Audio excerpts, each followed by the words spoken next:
हमारा अगला पड़ाव है लैंग्वेज पॉलिसी यानी भाषा नीति।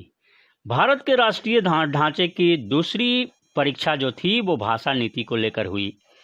हमारे संविधान में किसी एक भाषा को राष्ट्रभाषा का दर्जा नहीं दिया गया। हिंदी को राजभाषा बनाया गया, पर हिंदी सिर्फ 40% भारतीयों की मातृभाषा है। इसलिए अन्य भाषाओं के संरक्षण के अनेक दूसरे उपाय किए गए। संविधान में हिंदी के अलावा अन्य 21 भाषाओं को अनुसूचित भाषा का दर्जा दिया गया। केंद्र सरकार के किसी पद का उम्मीदवार इनमें से किसी भी भाषा में परीक्षा दे सकता है, बशर्ते उम्मीदवार को विकल्प के रूप में भाषा को चुनना पड़ेगा। राज्यों की अपनी राजभाषाएं हैं।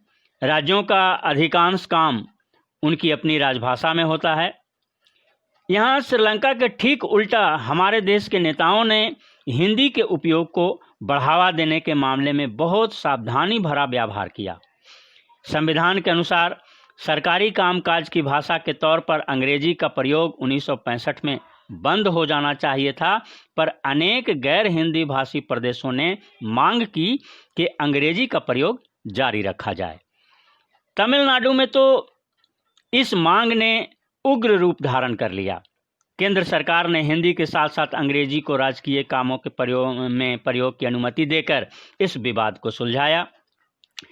अनेक लोगों का मानना था कि इस समाधान से अंग्रेजी भाषा अभिजन को लाभ पहुंचेगा। राजभाषा के तौर पर हिंदी को बढ़ावा देने की भारत सरकार की नीति बनी हुई है, पर बढ़ावा देने का महत्व यह नहीं कि केंद्र सरकार उन राज्यों पर हिंदी को जबरदस्ती थोप दे जहां लोग कोई और भाषा बोलते हैं। भारतीय राजनेताओं ने इस मामले में जो फ्लेक्सिबल रुख अपनाया, उसी से हम श्रीलंका जैसी स्थिति में फंसने से बच पाए, जो कि एक बहुत ही सूझबूझ भरा कदम कहा गया या कहा जा सकता है। आगे हम लोग चलते हैं स्टेट सेंट्रल के रिलेशनशिप पर चर्चा करने के लिए केंद्र राज्य के संबंध पर। केंद्र राज्य संबंधों में लगातार आए बदलाव का यह उदाहरण बताता है कि व्यवहार में संघवाद किस तरह मजबूत हुआ है। सत्ता की साझेदारी की संवैधानिक व्यवस्था वास्तविकता में कैसा रूप लेगी, यह ज़्यादातर इस बात पर निर्भर करता है कि शासक दल और नेता किस तरह इस व्यवस्था का अनुसरण करते हैं। काफ़ी समय तक हमारे यहाँ एक ही पार्टी के केंद्र में शासन रहा। इसका व्यावहारिक मतलब यह हुआ कि राज्य सरकारों ने स्वायत्त संघीय इकाई के रूप में अपने अधिकारों का प्रयोग नहीं किया। जब केंद्र और राज्य में अलग अलग दलों की सरकारें रही तो केंद्र सरकार ने राज्यों के अधिकारों की अनदेखी करने की कोशिश की।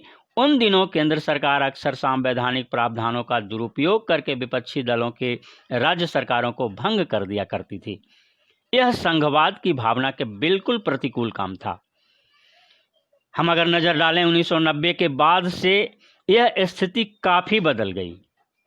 इस अवधि में देश के अनेक राज्यों में क्षेत्रीय दलों का गठन हुआ।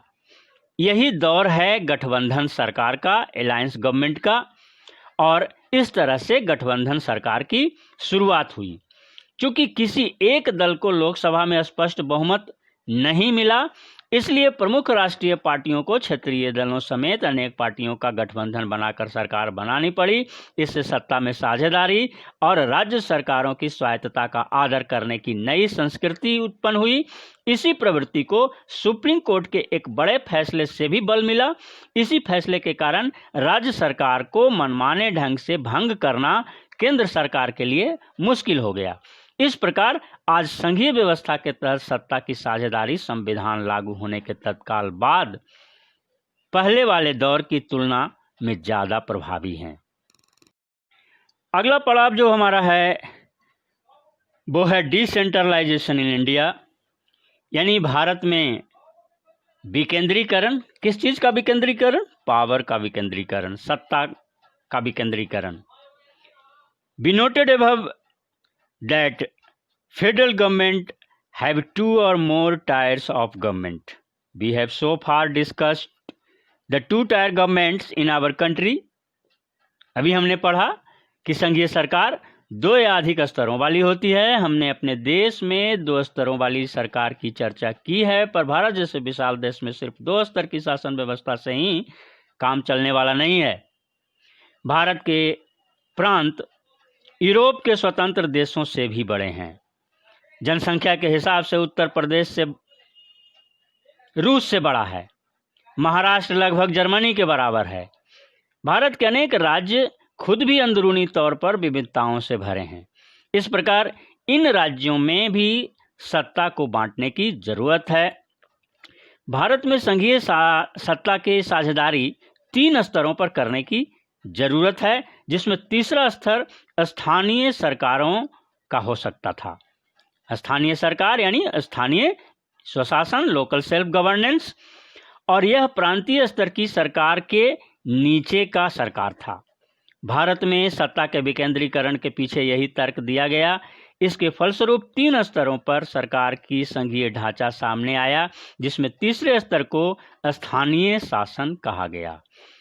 जब केंद्र और राज्य सरकार से शक्तियां लेकर स्थानीय सरकारों को दी जाती है तो इसे हम सत्ता का विकेंद्रीकरण कहते हैं, यानी डिसेंट्रलाइजेशन कहते हैं। विकेंद्रीकरण के पीछे बुनियादी सोच यह है कि अनेक मुद्दों और समस्याओं का निपटारा स्थानीय स्तर पर बढ़िया ढंग से हो सकता है। लोगों को अपने इलाके की समस्याओं की बेहतर समझ होती है।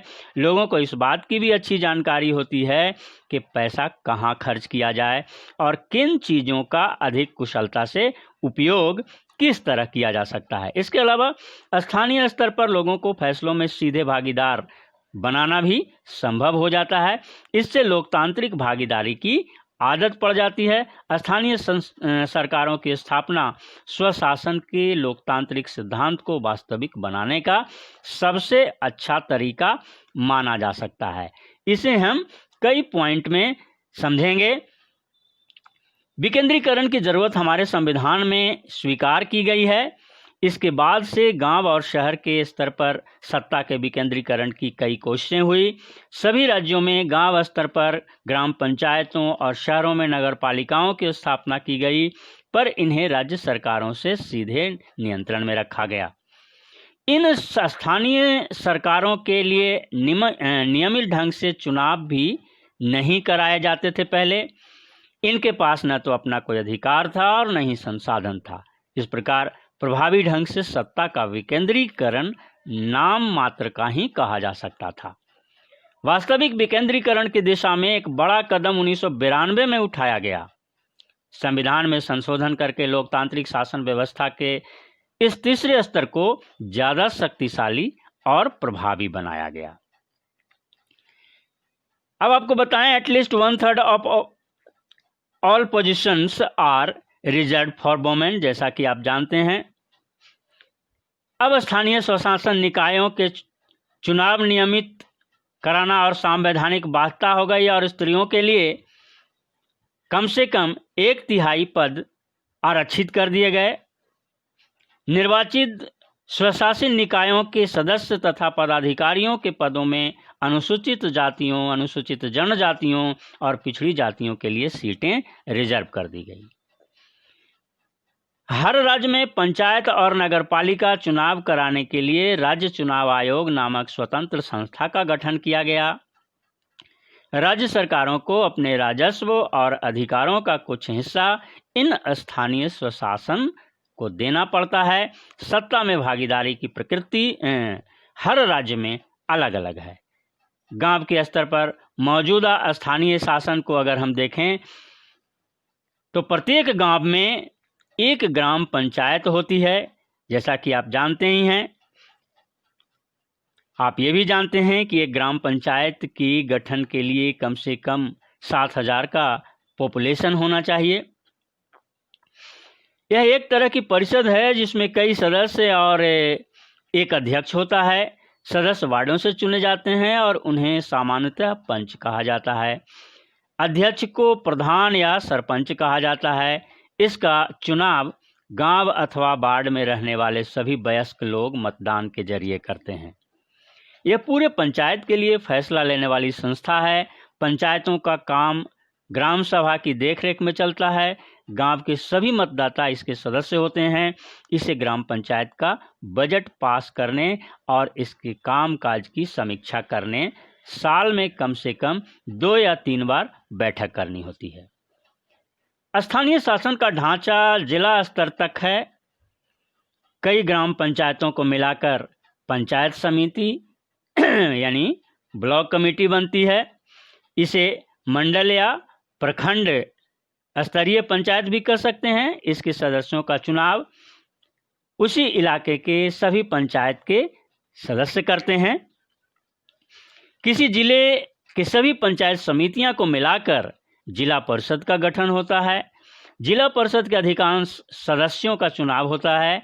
जिला परिषद में उस जिले में लोकसभा और विधानसभा के लिए चुने गए सांसद और विधायक तथा जिला स्तर की संस्थाओं के कुछ अधिकारी भी सदस्य के रूप में होते हैं।